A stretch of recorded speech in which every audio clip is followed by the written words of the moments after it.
Hey, it's Monday, June the 30th, 2025, and we're still talking about how agents get paid and what it costs to sell a house today on the Central Iowa Realty Monday Update.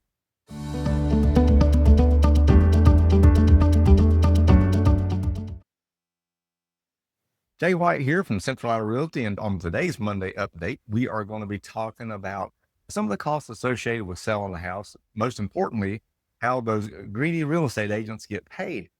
And honestly, I'm a little surprised we're still talking about it. This has been going on now for a couple of years. And it seems like that let's just say that some of the politics have been aligned against real estate agents and how we get compensated. And there have been some lawsuits that were filed that have been very profitable for the legal industry and a little bit, I would say, uncomfortable for our industry. It's made us have some changes that haven't necessarily helped our clients at all. And so let's just talk about at a high level how we get paid, but more importantly, what it costs to sell a house. Part of the expenses of selling a house is agent compensation. And let's just talk about sales in general, right? So commission sales in general. If you have a car for sale and you offer a commission to the salesperson that sells it, that's the seller offering that commission. And it's no different in housing. It's been this way for a long time that if we were able to sell a house for you, you would pay a commission, right? Now, the amount of that commission is negotiable. So we negotiate that differently with every client. We go into it with our eyes open as to what it's going to take to market and sell the property. How much demand there is for that particular type of property has a lot to do with what it costs us to market and sell the property. Part of marketing and selling the property is also offering some incentives or compensation out to the buyer's agent on the other side of the transaction. There have been many arguments about who brings the money to the transaction. It comes from the buyer's side. The buyer brings all the money to the transaction. And so regardless of any expense that gets paid in the course of the transaction, it all comes from the buyer's side. So in a perfect world in the transaction, we have representation for both parties. We have representation for the buyer, we have representation for the seller, and there's a reason for that. There are about 200 points in a transaction that have to be addressed.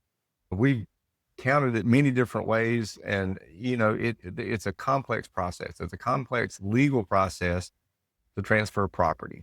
And in North Carolina, it's even more so in a lot of ways because we're a very litigious state. And so we want things to be done right. Well, lawyers are always involved in it. They have to be here to transfer property, and it keeps everybody honest. But what we do as realtors is we represent our client's interests. We have a fiduciary obligation to our client's best interest. When you're considering selling your home and you have us over to talk about that process, we're going to discuss what it costs you to sell the house. And we do charge a fee to do that. We're also going to discuss how that fee gets dispersed.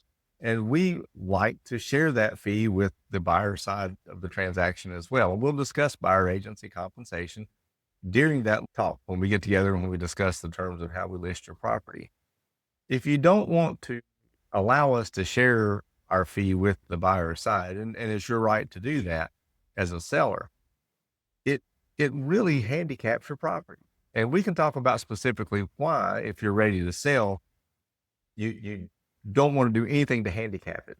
As the market reaches a more balanced position, which it's doing, it will be necessary for our sellers, when you're selling your house, to be more competitive, that you got to be more aware of the competition, that there are other houses on the market in the same price point, in the same area.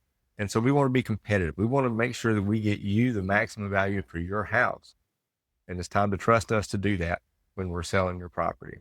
We're going to talk about agent compensation as part of our listing appointment. When we come out to see your house, we're going to talk about the ways we're going to market it.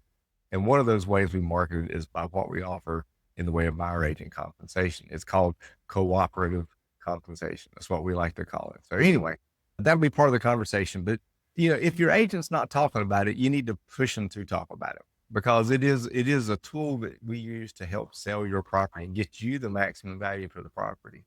We have an obligation to you. We have an obligation to the industry. We have an obligation to the transaction itself, that it be transparent, that it be ethical, and that everybody walks away winning. That's what we're after, right? Win, win, win. Okay.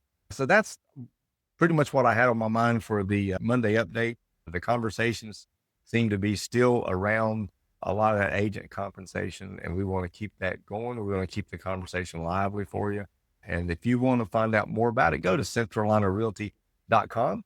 Reach out to us or one of the agents here, and we will get you started on the sale or purchase of your next property. Have a great week, and I will look forward to seeing you here again next Monday.